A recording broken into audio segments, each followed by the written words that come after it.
Mes objectifs 2019, c'est le sujet du podcast de ce jour.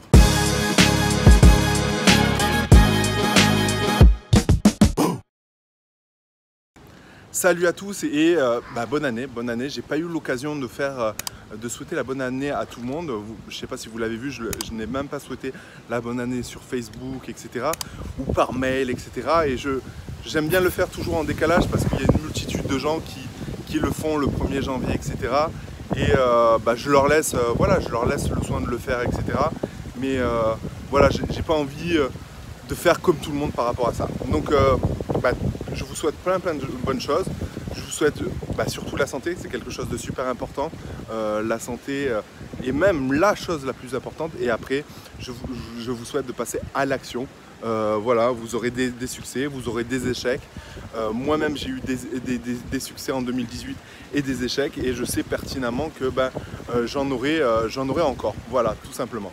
Donc, qu'est-ce que je voulais vous souhaiter oui, je voulais vous faire part de mes objectifs 2019. Donc avant de vous faire part de mes objectifs 2019, on va revenir un petit peu à ce bilan 2018. J'aurai l'occasion de faire un article de blog et le mettre sur mon site directement pour passer en détail un peu tous mes hauts et tous mes bas de 2018. Mais dans tous les cas, sachez que quand vous entreprenez, il y a des hauts et des bas.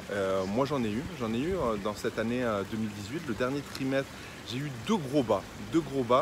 Fin 2017, j'ai eu un gros bas parce que j'ai eu des blocages bancaires, Tracfin, suite à des mouvements d'argent, etc. Donc ça a été très dur parce que ça a mis en péril beaucoup de choses dans mes activités.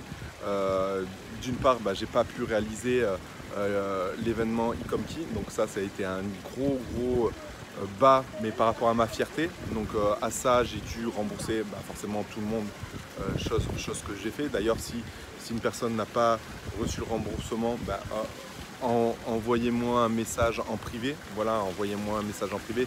Ça sert à rien de le mettre en commentaire YouTube là-dessus. Donc voilà, ça a été un gros échec, mais plus par rapport à mon ego qu'autre chose. Il y a eu diverses raisons de cet échec-là. Et je me rends compte que c'est pas forcément facile de faire tout en même temps. Déjà une grande erreur est que quelqu'un de mon mastermind, Anthony Cousin, si tu me regardes, l'échange qu'on a eu en off a été important pour moi et ça a été une vérité. C'est vrai que je me suis trop dispersé, j'ai fait trop de choses à la fois. Pourquoi ? Parce que je pensais pouvoir les faire et du coup en faisant trop, au final on fait rien. C'est ce que je dis souvent quand je coach des gens et finalement je me suis perdu à faire ça aussi. Donc ça a été terrible. D'en prendre conscience, je me croyais en mode Superman, mais en fait pas du tout. Et du coup, à faire trop de choses, au final on fait rien ou on fait mal les choses et c'est pas forcément bon. Donc désolé pour les gens que j'ai déçus, je sais qu'il y en a. Heureusement, il y a beaucoup de gens qui sont contents de ce que je fais, que j'ai énormément aidé et ça aussi je suis content. Forcément, les personnes déçues vont se manifester, les gens contents vont pas se manifester. Dans tous les cas, voilà. Ça a été un de mes gros échecs. Et le deuxième gros échec que j'ai eu, c'est l'aspect communautaire Ecom Academy qui n'a pas pris parce que pour diverses raisons, je ne vais pas commencer à m'étaler là-dessus, mais ça n'a pas pris et ça m'a fait mal. Ça m'a fait mal de ne pas pouvoir créer cette communauté parce que j'avais un rêve qui était de créer l'Ecom Valley et je sais pertinemment que ça sera pas possible. Donc voilà, c'est deux gros échecs et du coup ça m'a permis de faire un point sur ce que je voulais vraiment. Notamment en fin d'année, ma grand-mère a eu des problèmes de santé, donc ça m'a fait en plus réaliser ces choses-là. Mais ce que je veux réellement maintenant, je le sais, et je vais le réaliser cette année 2019, c'est trois axes importants. Le premier axe, c'est me concentrer sur mon e-commerce. C'est vrai qu'en créant la communauté Ecom Academy, j'étais moins axé sur mes business e-commerce et notamment Amazon parce que on ne peut pas tout faire à la fois. Le fait de faire l'e-com tour, le fait de communiquer, de faire plein de choses, de bouger à droite, à gauche, j'étais pas axé sur mes business. Donc là, focus number one sur mes business, donc à savoir surtout sur Amazon FBA. Donc là, j'ai donné un gros fouet, on dit ça, de fouet sur cette activité-là et j'en suis content parce que je vous montrerai peut-être deux, trois chiffres, et encore que je ne suis pas très, très chiffre, mais vous verrez des marques passer, et l'idée c'est de monter des marques qui s'imposent dans le e-commerce en général. Donc concentration sur l'e-commerce, donc à la fois surtout sur Amazon FBA, mais aussi un peu sur des sites on va dire physiques en ligne, voilà, des sites en ligne. La deuxième chose, ça va être les formations, la formation e-commerce Amazon que j'ai mis en place. Voilà, je vais me concentrer pour donner plus de valeur, me concentrer juste, pas faire 36 000 formations, mais en faire une, deux, mais les faire bien. Donc ça, c'est quelque chose de super important.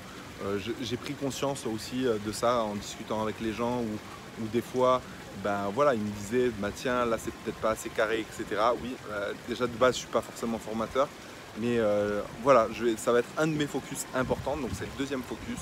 Et le troisième focus important, ça va être sur l'affiliation. Voilà, c'est un business que j'ai depuis très très longtemps, où je fais de l'affiliation Amazon, où je fais de l'affiliation sur Mano Mano, sur divers supports. Donc je vais me concentrer aussi sur ça, parce que le gros avantage de l'affiliation, et je le vois, hein, coucou à mon pote Max, surtout je pense à lui, à Maximilien Labadi, d'ailleurs vous devriez le suivre, WebNSO. Voilà, l'affiliation, ce qui est vachement bien, c'est qu'une fois que tout roule, t'as pas à te prendre la tête, et c'est ce qui va te permettre vraiment de dégager du temps, pour ma famille. Et c'est vrai que c'est un des piliers importants de ma vie, donc ma famille, et prendre du temps pour eux. Et du coup, ce premier semestre, ça va être super important de m'axer sur ces trois choses, et uniquement ces trois choses. Donc vous me verrez moins sur Facebook, voilà, vous me verrez moins sur Facebook à poster à tout va, etc. Je continuerai à faire mes vidéos sur YouTube, et voilà, je vais réduire mes moyens de communication pour justement rester sur mes focus, et je vous invite à tous à faire la même chose, à rester focus sur une activité, ou deux ou trois, mais pas plus, parce qu'au final on fait rien.